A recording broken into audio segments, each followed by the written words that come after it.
आप जो नीचे खबर है उसको देखिए। सरकार ने सुप्रीम कोर्ट में एक हलफनामा दिया है। सरकार ने कहा है कि कोरोना वैक्सीन के साइड इफेक्ट से जिन लोगों की मौत हो रही है उनके प्रति हमारी हमदर्दी है, लेकिन इसके लिए सरकार जिम्मेदार नहीं है।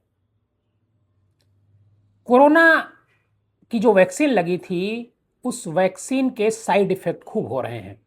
लोग चलते फिरते गिर करके मर जा रहे हैं और एक युवती की मौत होती है। उसके बाद ये याचिका सुप्रीम कोर्ट में दायर की जाती है और सुप्रीम कोर्ट इस पर सरकार से जवाब मांगता है, तो सरकार जवाब देती है और एक हलफनामा दायर करती है और हलफनामे में साफ तौर पर कहती है कि जो इनकी मौत हो रही है उनके प्रति सरकार की हमदर्दी है, लेकिन सरकार इन मौतों के लिए जिम्मेदार नहीं है, क्योंकि कोरोना वैक्सीन लगवाना बाध्यता नहीं थी।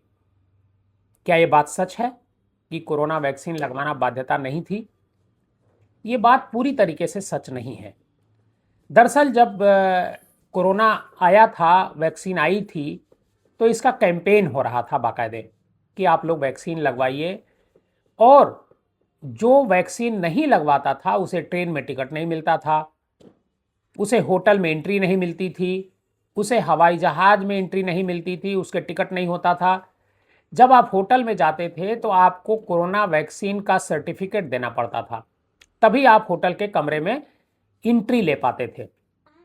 और हम खुद उस दौरान कहीं बाहर गए हुए थे, तो होटल वाले ने मुझसे भी वो जो वैक्सीन का जो सर्टिफिकेट था वो उसने डिमांड करी थी, जिस पे मोदी जी की फ़ोटो लगी हुई थी, और जब मैंने उसे दिखाया उसके बाद ही मुझे भी एंट्री मिली थी।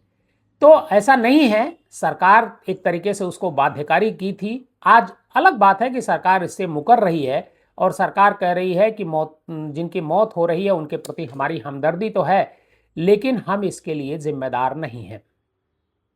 तो मान लीजिए आप लोग, भाई अब क्या कर सकते हैं कि वह सरकार तो सरकार ही है, सरकार अपने हिसाब से काम करती है, और सरकार जब नहीं मान रही है तो आपके पास कोई चारा भी नहीं है, और वैक्सीन का साइड इफेक्ट से लोगों की मौत होती रहेगी।